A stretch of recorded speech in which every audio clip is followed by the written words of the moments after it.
When Margaret Brennan drove away from her Ohio home that August morning, no one could have predicted she'd never be seen again. The 82-year-old retired teacher had simply vanished on her way to a routine doctor's appointment, leaving no trace behind. But then, 8 months later, a logging crew's shocking discovery in the woods shattered every theory about her disappearance and revealed the sinister truth everyone had missed. Daniel Brennan was reviewing contracts at his dining room table when his phone rang. The number on the display showed a blocked caller ID, which he almost ignored. Too many spam calls these days. But something made him answer on the fourth ring. "Mr. Brennan, this is Special Agent Patricia Chen with the FBI. I'm calling about your mother, Margaret Brennan." The coffee mug in Daniel's hand trembled. 8 months. It had been 8 months since his mother vanished without a trace, and the calls had long since stopped coming.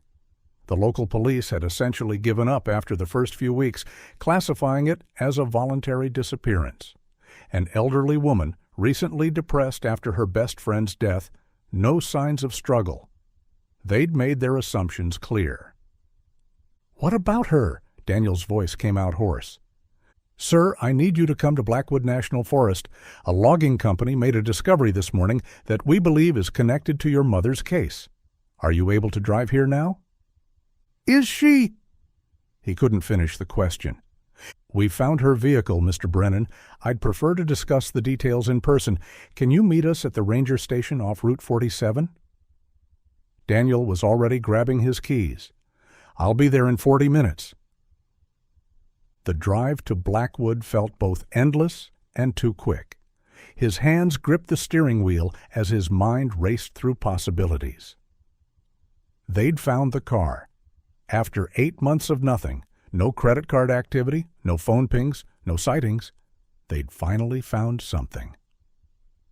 The ranger station parking lot was crowded with official vehicles, FBI sedans, local police cruisers, and a crime scene van that made Daniel's stomach clench.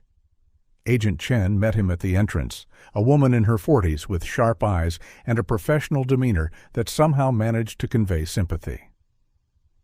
"Mr. Brennan, thank you for coming. I know this is difficult." She gestured toward an FBI SUV. "The site is about 3 miles up an old logging road. I'll drive us there and explain what we know."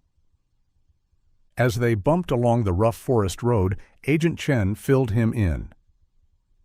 A logging company was surveying for a new access road when they discovered a vehicle buried under what appeared to be a landslide. When they started to clear it, they realized the debris placement wasn't natural. "What do you mean, not natural?"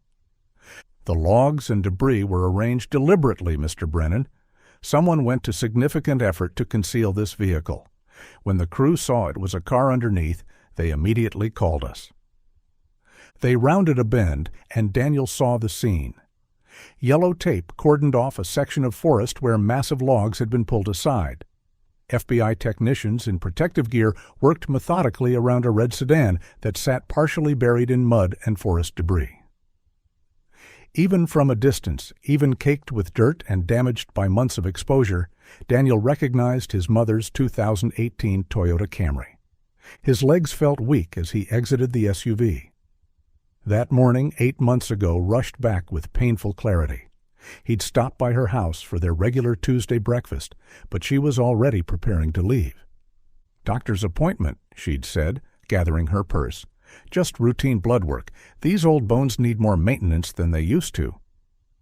He'd offered to drive her, but she'd waved him off. "Don't be silly.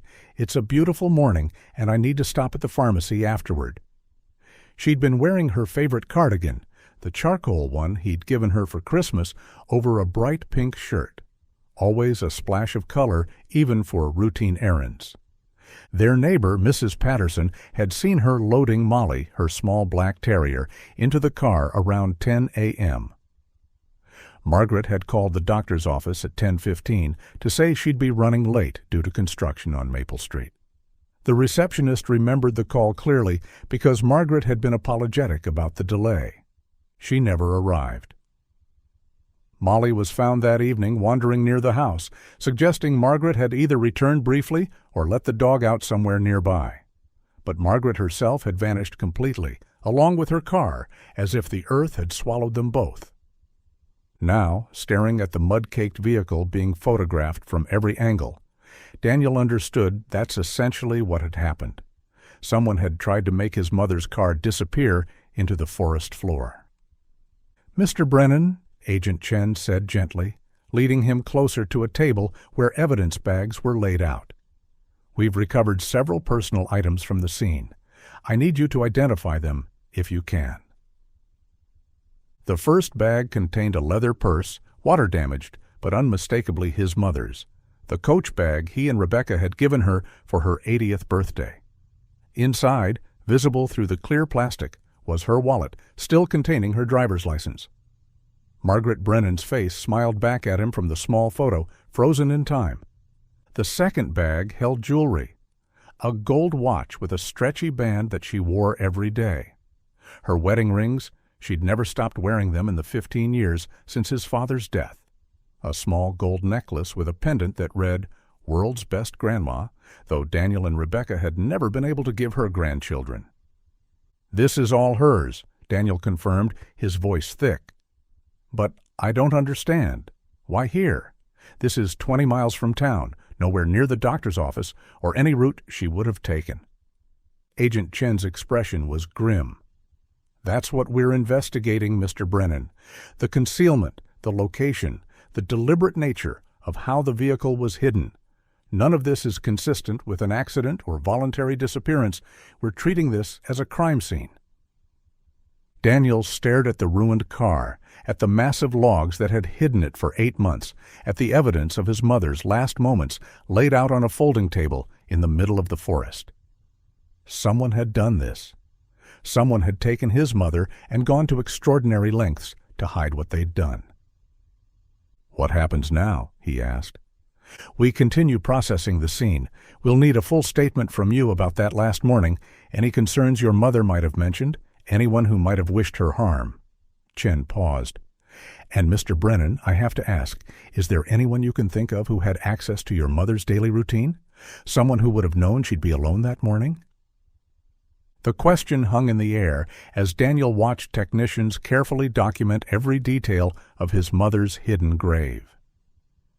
Daniel sat in his mother's kitchen, the familiar space feeling hollow without her presence. He'd been here countless times over the past 8 months, maintaining the house, collecting mail, ensuring everything stayed in order for when she returned. Now, knowing her car had been hidden in the forest all this time, the house felt like a crime scene itself. He pulled out her desk calendar, the one she religiously maintained despite his attempts to get her to use a smartphone. August 15th, 8 months ago, showed her neat handwriting. Dr. Morrison, 10:30 a.m., blood work. Nothing unusual, nothing to indicate it would be her last entry. The doorbell interrupted his thoughts. Through the front window, he saw Mrs. Patterson from next door, holding a casserole dish, the universal suburban response to tragedy. "Daniel, I saw you were here," she said when he opened the door. "I heard about what they found. I'm so sorry." He accepted the dish numbly. "Mrs. Patterson, you saw her that morning. The police said you were the last person." "I've gone over it 1,000 times in my mind," the elderly woman said, wringing her hands. "It was just after 10. I was watering my roses when Margaret came out. She had Molly with her, which I thought was odd for a doctor's appointment." "Did she say anything?" "She seemed rushed, said something about construction making her take the long way, so she was bringing Molly along for the ride, rather than leaving her alone for too long." Mrs. Patterson's eyes welled up. "She asked if I could check on Molly if she was later than expected. That's why I went looking that evening when I saw her car wasn't back." "The construction?" Daniel pressed. "Did she say where?" "Maple Street, I think. They were replacing water lines that whole week. Traffic was backed up terribly. I avoided that area myself." After Mrs. Patterson left, Daniel called the city planning office. Yes, they confirmed there had been construction on Maple Street from August 12th through August 18th. The detour would have routed traffic down Elm, then to Highway 47, a route that could have taken his mother past the forest road where her car was found, though it wasn't the most direct path. Back at his mother's desk, Daniel began examining her financial documents with fresh scrutiny. When she'd first disappeared, he'd done a cursory check. Her checking account showed no activity after August 15th, no unusual withdrawals before that date. Her credit cards hadn't been used. It all supported the police theory of voluntary disappearance, perhaps a confused elderly woman who'd gotten lost. But now he looked deeper. Her filing system was meticulous. Bank statements organized by month, bills marked as paid with check numbers noted. He pulled out the folder marked Household Services. There was the lawn service, paid monthly. The cleaning lady who came twice a month, though that had stopped 6 months before the disappearance when the woman moved away. And there, a newer addition to the folder, Ashley Kovach, Caregiver Services. Daniel stared at the invoices. His mother had hired a caregiver? She'd never mentioned it. The invoices showed bi-weekly visits starting in January, 8 months before she vanished. Services listed included medication management, errands, companionship, light housekeeping. The rate was reasonable, $25 an hour, usually 3 to 4 hours per visit. He found canceled checks made out to Ashley Kovach, all in his mother's careful script. The last one was dated August 1st, 2 weeks before the disappearance. But something was off. In the margin of her check register, his mother had penciled a question mark next to the July payment, and next to August's entry, she'd written, "Verify amount." Daniel's phone buzzed, Rebecca checking in. "How are you holding up? Do you need me to come over?" "I'm at Mom's house. Did you know she hired a caregiver?" "A caregiver?" No, she never mentioned that. She seemed to be managing fine on her own. That's what Daniel had thought, too. His mother was remarkably independent for 82, still driving, still maintaining her house and garden. She'd been sad after her friend Eleanor died, but she'd been seeing a therapist and seemed to be improving. Why would she need a caregiver? He studied the invoices more carefully. Ashley Kovach's address was listed as the apartment complex on the south side of town. No company name, just her personal information. A phone number with a local area code. Something about those question marks in the check register nagged at him. His mother was precise about money, having managed the household finances for over 50 years. If she was questioning amounts, something had been wrong. Daniel gathered the caregiver invoices and check register. Tomorrow he'd track down Ashley Kovach. After 8 months of no answers, he finally had a thread to pull. Daniel was still studying his mother's financial papers the next morning when his phone rang. The number was unfamiliar, but local. "Hello? Is this Daniel Brennan?" The woman's voice was young, professional. "This is Ashley Kovach. I was your mother's caregiver. I just saw the news about them finding her car. I'm so terribly sorry." Daniel straightened in his chair. He'd been planning to track her down, and here she was, calling him. "Ms. Kovach, yes, I actually just found your invoices in my mother's files. I didn't know she'd hired anyone." "She didn't want to worry you," Ashley said, her tone sympathetic. "You know how independent she was. She only called me after she had that little fall in January. Didn't even tell you about that, did she? Just bruised her hip, but it scared her. She wanted someone to check on her regularly, help with the heavier housework." Daniel hadn't known about any fall. Another secret his mother had kept, probably not wanting to seem frail. "I was actually hoping to talk to you. You might have been one of the last people to see her." "Oh, I actually hadn't seen her for about 2 weeks before she disappeared. She'd canceled our regular appointments, said she was feeling better, and wanted to try managing on her own again." Ashley paused. "Listen, Mr. Brennan, I still have a few of your mother's things at my apartment. Her spare house key and some medical supplies she asked me to pick up, a blood pressure monitor, some medications from the pharmacy. I kept meaning to return them, but after she vanished, I didn't know what to do with them." You have her house key? She gave it to me for emergencies. I should have returned it sooner, but with everything that happened. Would you like me to bring these things by? I could drop them off at her house if you're going to be there. Daniel glanced at the pile of financial documents spread across the dining table. Actually, that would be helpful. I'm here now, trying to go through all her paperwork. It's overwhelming. I never realized how much she handled. Oh, I can imagine. Your mother kept meticulous records. I used to help her file things sometimes. Ashley's voice brightened. I could help you organize them if you'd like. I know her system pretty well. That's kind of you to offer. When could you come by? I could be there in about an hour if that works. I have the afternoon free. After ending the call, Daniel felt a mixture of relief and unease. Ashley seemed helpful, caring, exactly the kind of person his mother would have trusted. But those question marks in the check register still bothered him.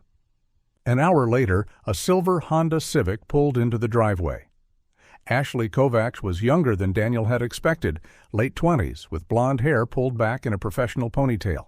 She wore fitted jeans and a blazer that looked expensive. As she walked up the front path carrying a canvas bag, something caught the afternoon sun. Diamond earrings, large ones.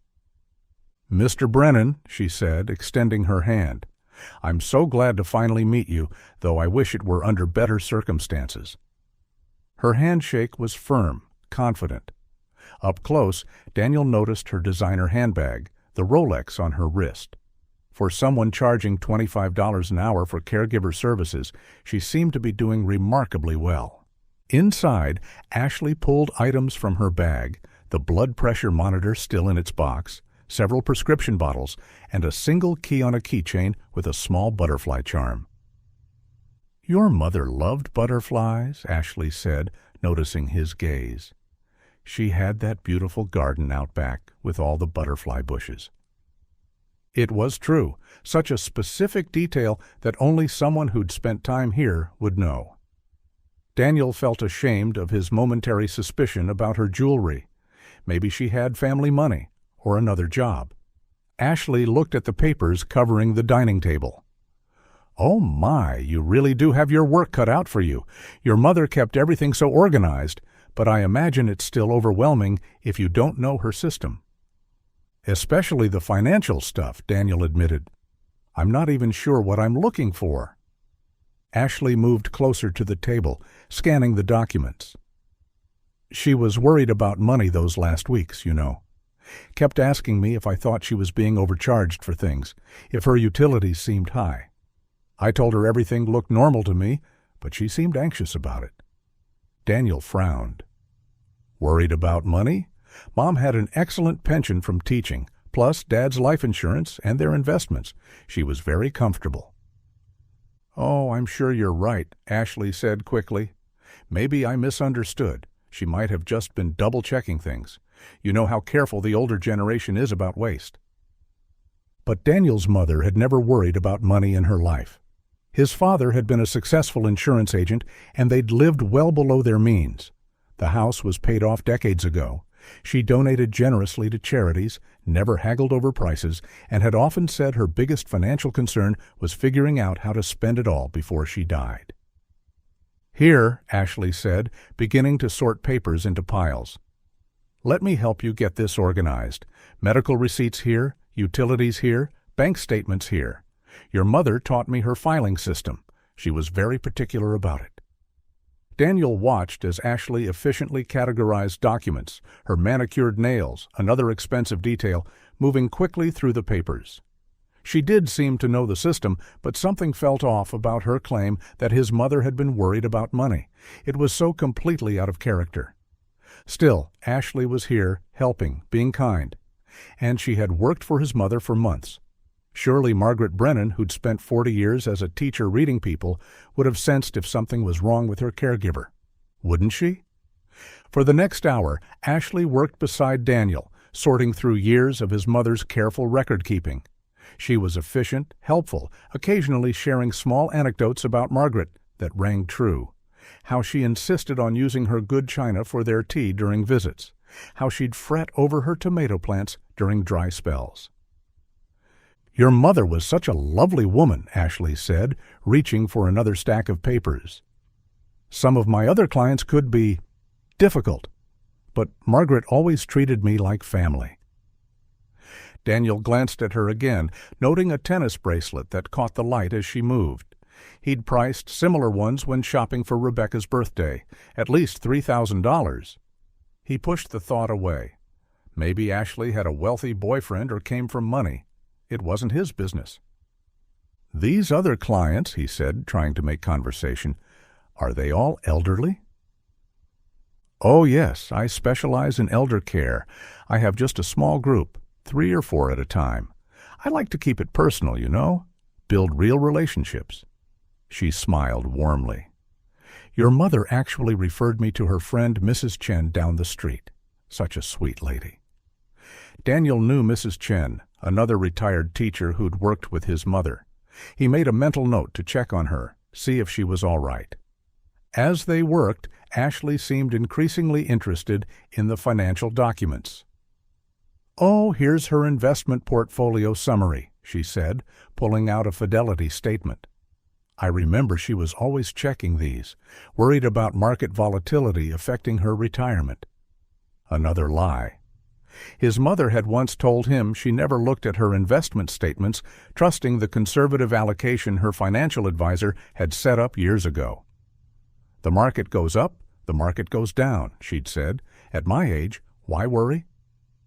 "I should put these sensitive documents aside," Daniel said, reaching for the investment papers. "Of course," Ashley agreed, but he noticed her eyes scanning the numbers before releasing them. "I'll focus on organizing these medical receipts. There are so many. Your mother really stayed on top of her health." Daniel gathered the financial statements, credit card records, and anything with account numbers, creating a separate pile. As he did, he noticed Ashley watching him peripherally, her friendly chatter continuing, but her attention clearly divided. "I need to use the restroom," Ashley announced. "Still remember where it is from all those visits."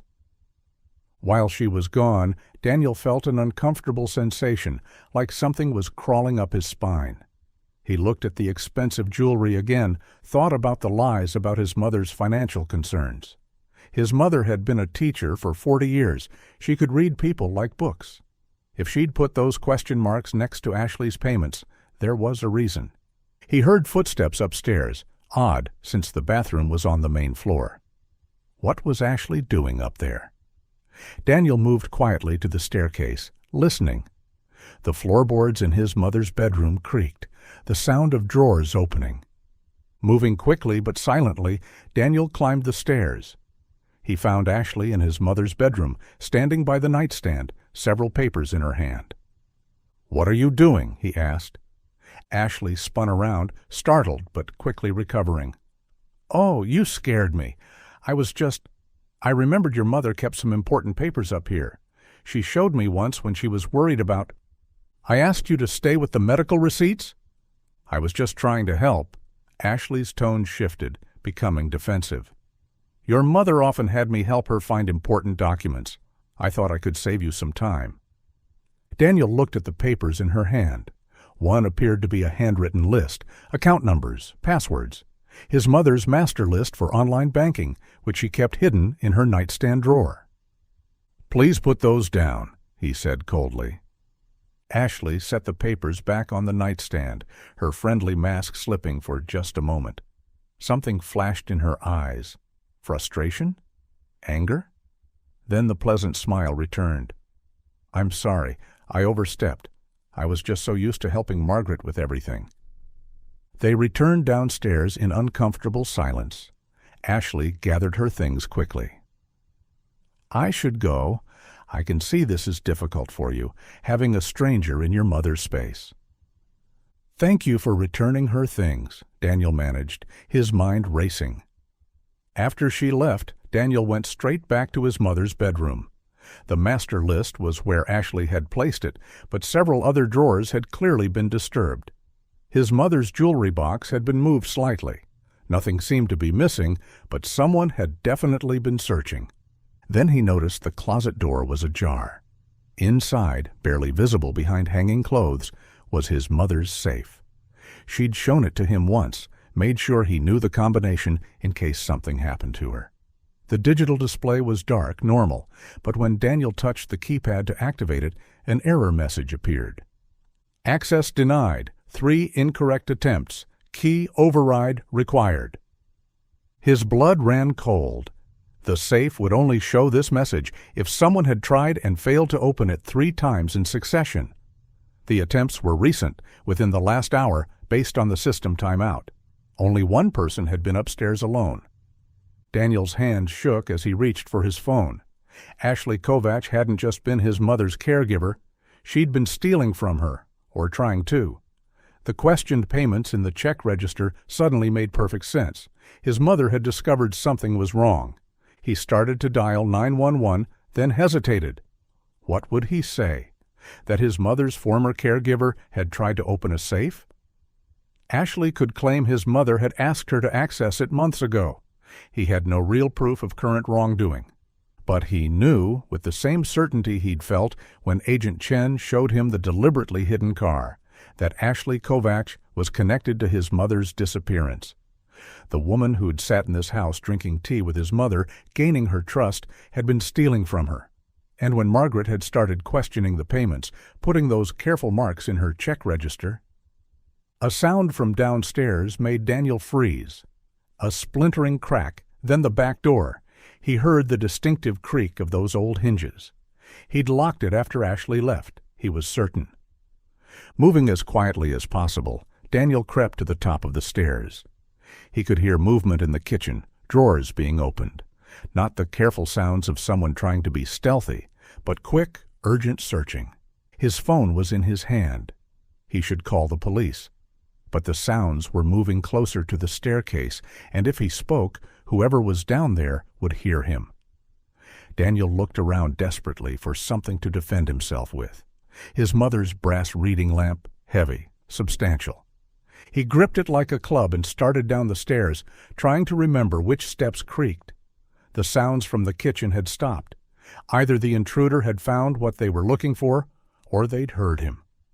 Daniel reached the bottom of the stairs and peered around the corner. The kitchen appeared empty, but the back door stood wide open, afternoon sunlight streaming in. Several drawers were pulled out, papers scattered on the floor. As he stepped into the kitchen, lamp raised, a shadow fell across the doorway. A man stood there, tall, muscular, late 20s or early 30s. He wore work clothes splattered with what looked like concrete, and his expression was coldly purposeful. "You must be the son," the man said, stepping inside. "Ashley said you might be a problem." Before Daniel could respond or react, the man rushed him. Daniel swung the brass lamp desperately, but Tyler was faster. The younger man ducked under the arc and slammed into Daniel's midsection, driving him backward into the kitchen counter. The lamp crashed to the floor as Daniel gasped for air, winded by the impact. "Should have minded your own business," Tyler growled, pinning Daniel against the counter with one thick forearm across his throat. With his free hand, he pulled out a pistol from his waistband, an old revolver that Daniel recognized with a sick jolt. His father's service weapon from his Army days, kept in the bedroom closet. "That's my father's gun," Daniel wheezed. "Your mom showed Ashley where everything was." Tyler pressed the barrel against Daniel's ribs. "Trusting old lady. Too trusting. Now move. We're going downstairs." Tyler forced him toward the basement door, the gun never wavering. Daniel's mind raced. This man knew Ashley, knew about the gun, had clearly been in the house before. The pieces were falling into place in the worst possible way. The basement was finished, converted years ago into a rec room where Daniel and his sister had played as children. Now Tyler shoved him toward an old wooden chair near the water heater. "Sit," Tyler commanded. When Daniel hesitated, Tyler struck him across the face with the gun barrel. Pain exploded through Daniel's cheek as he stumbled into the chair. Tyler produced zip ties from his pocket, he'd come prepared, and secured Daniel's wrists behind the chair back, then his ankles to the chair legs. "Ashley's on her way back," Tyler said, checking his phone. "You couldn't just let things be, could you? She said you were getting suspicious, going through all those papers, finding things you shouldn't." "What did you do to my mother?" Daniel demanded, tasting blood from his split lip. Tyler laughed, an ugly sound. "Your mother did it to herself. Started questioning every little charge, going through her bank statements like some kind of detective. Ashley was careful for over a year, just small amounts here and there. But your mom noticed, threatened to call the police, report Ashley to Adult Protective Services." Daniel's stomach churned. His mother had discovered the theft. Those question marks in the register weren't just suspicions. They were evidence she was building. The basement door opened, and Ashley's heels clicked on the wooden stairs. She appeared looking flustered, her earlier poise completely gone. "His wife knows they had dinner plans," she said to Tyler. "She'll come looking when he doesn't show up." "So we'll be ready for her," Tyler replied. "How long do we have?" Ashley checked her phone. "He was supposed to meet her at 6. It's 5:15 now." "Plenty of time." Tyler turned back to Daniel. "Here's what's going to happen. You're going to give us the combination to your mother's safe. We know she told you. She told Ashley all about how responsible her son was, how you had all her important information in case of emergency." "Go to hell!" Daniel spat. Tyler backhanded him casually, splitting his lip further. "Wrong answer. See, we need what's in that safe. Your mom had bonds in there, cash, her really valuable jewelry. Probably 50 grand worth. Easy. That was always the plan. Build trust, get access, clean her out, and move on to the next lonely old lady." "But she caught on," Ashley added, pacing nervously. "Started documenting everything, said she was building a case. We couldn't let her ruin everything." The full horror of it hit Daniel like a physical blow. "You killed her. You killed my mother because she caught you stealing." "We didn't have a choice." Ashley's voice went shrill. "She called me that morning, said she had proof, copies of forged checks I'd written, told me to meet her or she was going straight to the police. What were we supposed to do?" Daniel felt tears burning his eyes. His mother's last morning, she'd been planning to confront her caregiver, probably hoping to resolve it quietly, give Ashley a chance to make things right. Instead, "She never made it to the doctor," he said hollowly. "No," Tyler confirmed. "Ashley called me, panicking. We intercepted her on that construction detour, used your dad's gun to force her to drive to the forest. Made it look like she went willingly. No signs of struggle at the house, no witnesses. Just an old lady who disappeared." "You shot her." It wasn't a question. "It was quick," Tyler said, as if that mattered. "More than she deserved after threatening to destroy our whole operation." The casual cruelty of it made Daniel's vision blur with rage. His mother, who'd taught thousands of children, who'd never hurt anyone in her life, executed in the forest because she'd caught a thief. "The safe combination," Ashley pressed. "We need it now. We've waited 8 months, kept coming back to check, but could never get in. That's our money in there, payment for dealing with your mother's accusations." "She trusted you," Daniel said to Ashley. "She let you into her home, treated you like family." "Business is business," Ashley replied, though she couldn't meet his eyes. "I've got 3 other clients right now, all of them loaded, all of them lonely. Your mother was supposed to be easy money, if she hadn't been so damn sharp." A car door slammed outside. Ashley and Tyler both froze. "That'll be the wife," Tyler said. He checked his gun, made sure a round was chambered. "I'll handle this." "No more killing," Ashley hissed. "We get the combination and get out. That's it." "You think she's just going to leave when he doesn't answer? She has a key. He said they had dinner plans." As if on cue, they heard the front door open. "Daniel? Are you here? Your car's in the driveway." Rebecca's voice carried clearly down to the basement. Daniel tried to shout a warning, but Tyler had already bounded up the stairs, moving with frightening speed. "Daniel? Is everything okay? I saw the back door was—" The sound of a struggle? Rebecca's scream cut short, something heavy hitting the floor. Daniel pulled desperately against the zip ties, the plastic cutting into his wrists. Minutes later, Tyler reappeared, half carrying, half dragging Rebecca. Her face was pale with shock, a red mark already forming on her cheek where he'd struck her. Tyler forced her into another chair and began securing her with more zip ties. "I called 911, Rebecca gasped out. "Before I came in, saw the broken door. They're already coming." Ashley went white. "You're lying." "Check her phone," Rebecca challenged. "Last call, 2 minutes ago." Tyler grabbed Rebecca's phone from her pocket, his face darkening as he saw the call log. Shit, she really did. "How long?" Ashley demanded. "This neighborhood?" 5 minutes, maybe less. The two criminals looked at each other, a whole conversation in that glance. They'd killed before. They could kill again. But 2 more bodies, with police already en route. "The van," Tyler decided. "We take them both. Get the combination on the way." He cut Daniel's ankle ties with a pocket knife, but left his wrists bound. "Up, both of you. Try anything, and I start shooting." Tyler pushed them up the basement stairs at gunpoint while Ashley ran ahead to get the van. Through the kitchen window, Daniel could see a white construction van backing into the driveway. Marsh Construction painted on the side in fading letters. "Move," Tyler ordered, jabbing the gun into Daniel's back. As they stumbled through the kitchen, Daniel noticed Ashley had grabbed a blue tarp from somewhere, the same type contractors used.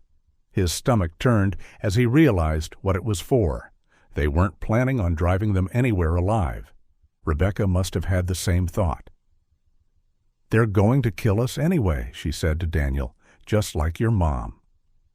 "Shut up," Tyler snapped, but his nervousness was showing.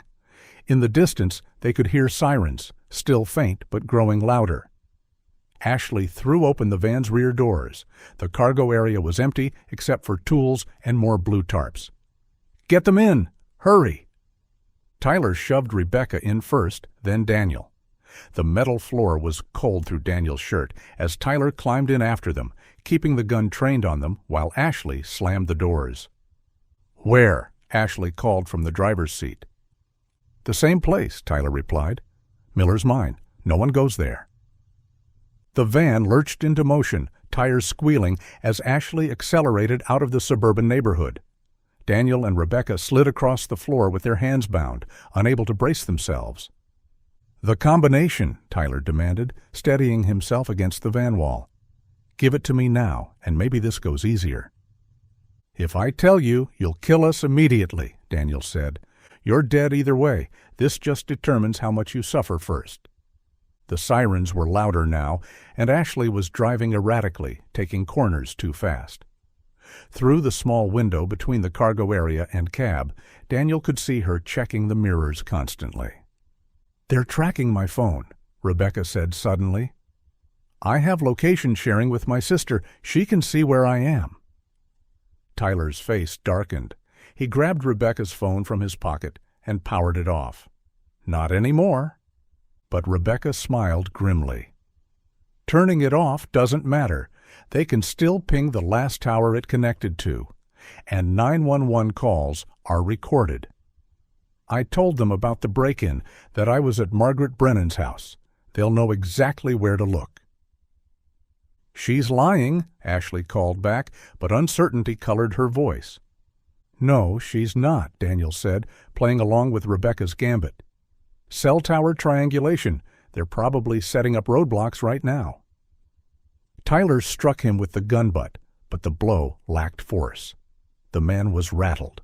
The sirens seemed to be everywhere now, echoing off the buildings as Ashley wove through traffic. "Take Highway 47, Tyler ordered. "We can lose them in the forest roads." "That's where Mom's car was found," Daniel realized aloud. "You're taking us to the same area." "Shut up!" Ashley merged onto the highway, accelerating past other vehicles. But as they crested a hill, brake lights lit up ahead, a sea of red stretching into the distance. Traffic was stopped. What the hell? Ashley hit the brakes hard, throwing everyone forward. Through the windshield, Daniel could see the reason. Police cars were positioned across all lanes about a quarter-mile ahead, lights flashing. Officers were out of their vehicles, checking each car as it slowly passed through the checkpoint. "Roadblock," Tyler breathed. They actually set up a roadblock. "Back up," he shouted to Ashley. "Turn around." "I can't. There's traffic behind us." They were trapped. Cars ahead, cars behind, concrete barriers on both sides of the highway. Ashley's panicked breathing was audible from the front seat. "The forest exit," Tyler said suddenly. "Before the roadblock. Pull off there." Ashley jerked the wheel right, cutting off another vehicle as she veered toward an exit ramp. The van tilted dangerously as she took the curve too fast. They were on a two-lane forest road now, the same one that led to where Margaret's car had been found. "They'll follow us," Ashley said, her voice high with panic. She was right. In the mirrors, Daniel could see police cars peeling off from the roadblock following their escape route.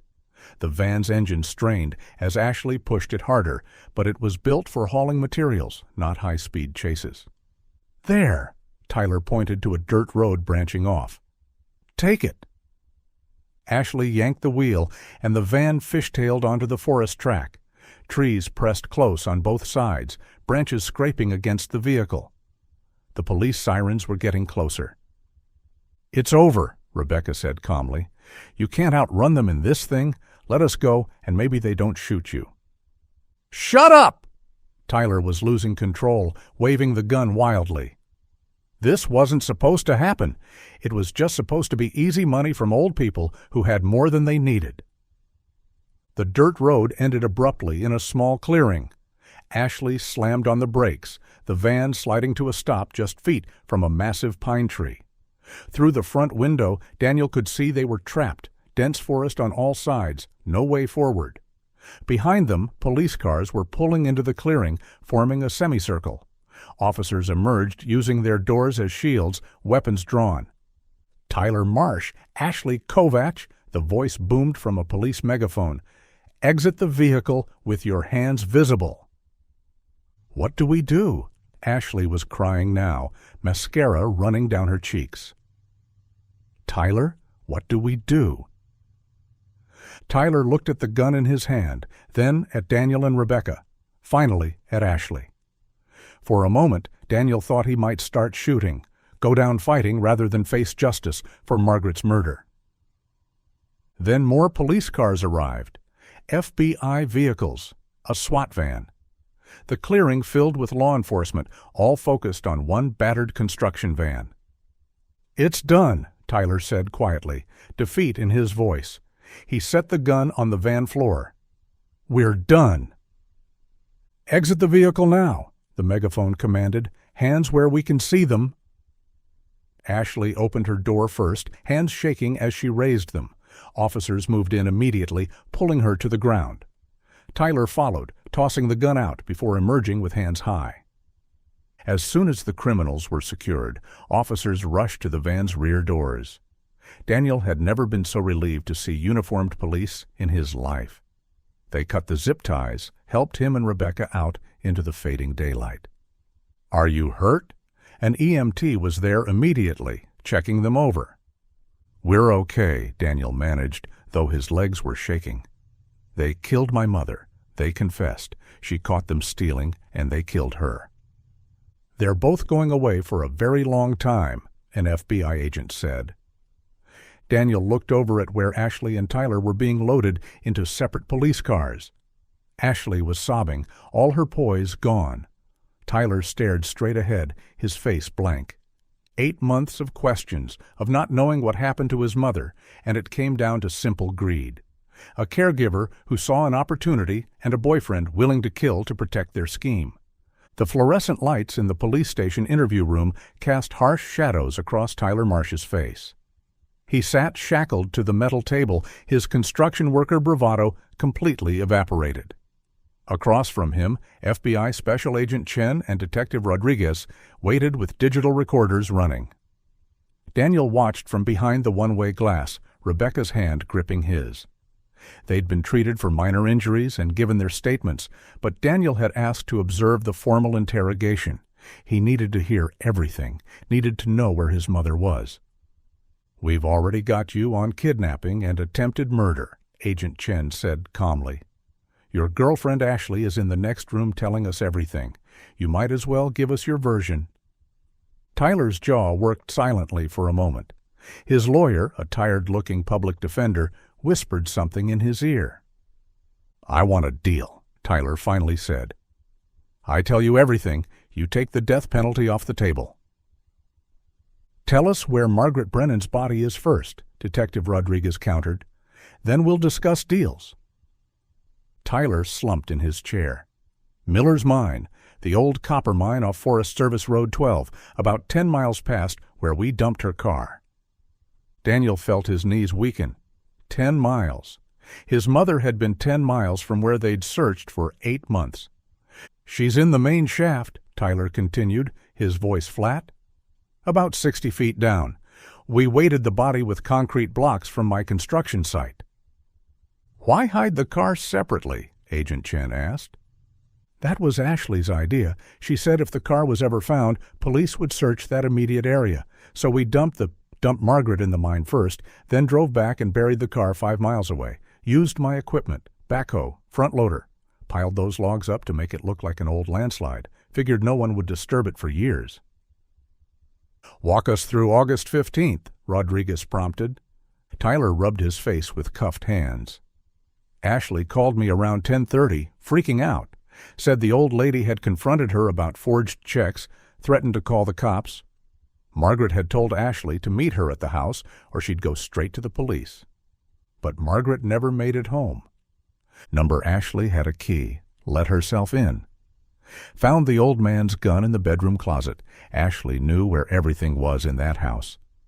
When Margaret called the doctor's office about the construction delay, Ashley told me to intercept her on the detour route." "How did you know which way she'd go?" "Ashley had been her caregiver for over a year. Knew all her habits, her routes. The construction on Maple meant she'd take Elm to Highway 47. I waited at the intersection with Foster Road, followed her when she passed." Agent Chen leaned forward. "Then what?" "I flashed my lights, honked. She recognized me. I'd been to the house before, fixed some stuff. Told her Ashley had fallen at her house, was hurt, needed help. She followed me to a pullout on the Forest Road." Daniel closed his eyes, imagining his trusting mother following this man, worried about the young woman she'd tried to help. "Soon as she got out of the car, I showed her the gun, made her get in my van, drove to the mine while Ashley followed in Margaret's car." "She must have been terrified," Rodriguez said. Something flickered across Tyler's face. Guilt, maybe, or just annoyance at the memory. "She kept saying she just wanted the stealing to stop, that she wouldn't press charges if Ashley returned the money, even then, trying to be nice about it." "But you killed her anyway." "Couldn't let her go. She'd seen too much, knew too much. Ashley had stolen almost $40,000 by then from her and the other old people. We were planning to run, had it all set up. Fake IDs, tickets to Thailand, the works." "Where are these documents?" Chen asked. "Storage unit on Riverside Drive, Unit 47. Ashley has the key." In the observation room, Daniel heard another detective radio the information to a search team. Within minutes, they'd have the evidence. "The other victims," Rodriguez pressed. "Mrs. Chen, Mr. Walters, Mrs. DeFranco. How much total?" "Over 2 years? Maybe 400,000. Ashley was smart about it. Little bits here and there. Forged checks, skimmed cash, sold jewelry they'd never miss. These old people, they trusted her completely. She'd help them pay bills, organize finances. Easy to take extra." "Until Margaret Brennan noticed." Tyler nodded.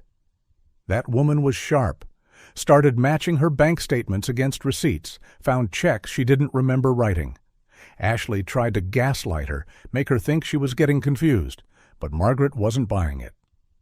The door opened and another agent entered, whispering to Chen. She nodded, and turned back to Tyler. The storage unit team just called.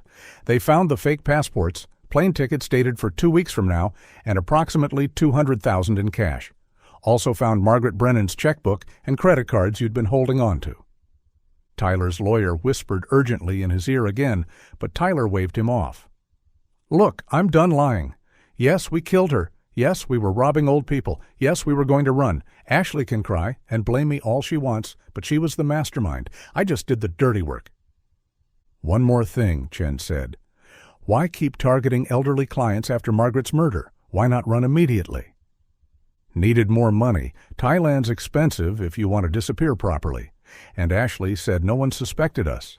Margaret's disappearance looked voluntary. The cops weren't investigating the thefts. We figured we had time." A knock on the interrogation room door interrupted. Another agent leaned in. "We've got teams at the mine. Cadaver dogs are alerting at the main shaft." Daniel turned away from the window, unable to watch any more. His mother was in a mine shaft, had been there for 8 months while he'd hoped and prayed and searched. All because she'd noticed someone stealing from her and had the courage to confront them. "You okay?" Rebecca asked softly. "They'll bring her home," Daniel said, his voice thick. "We can finally have a proper funeral. She deserves that." Through the glass, Tyler was signing his confession, page after page, detailing the theft ring, the murder, the cover-up. Ashley's confession in the next room would match it, both criminals eager to blame the other for the worst parts. But Daniel knew the truth now. His mother had died because she'd trusted the wrong person, because she'd opened her home to someone who saw her only as a mark. The teacher who'd shaped thousands of young lives had been betrayed by greed, killed for money she would have freely given to anyone truly in need. At least now she could rest properly. And Ashley Kovach and Tyler Marsh would spend the rest of their lives in prison, paying for those 8 months of agony they'd caused an entire family. Agent Chen emerged from the interrogation room, approaching Daniel with compassion in her eyes. "We'll have recovery teams at the mine within the hour. I promise you, Mr. Brennan, we'll bring your mother home with all the dignity and respect she deserves." Daniel nodded, unable to speak. After 8 months of questions, he finally had answers. They weren't the answers he'd wanted. There was no miracle, no mistake, no hope of finding her alive somewhere. But there was justice, and there was truth, and there would be a place to lay flowers and say goodbye properly. It would have to be enough.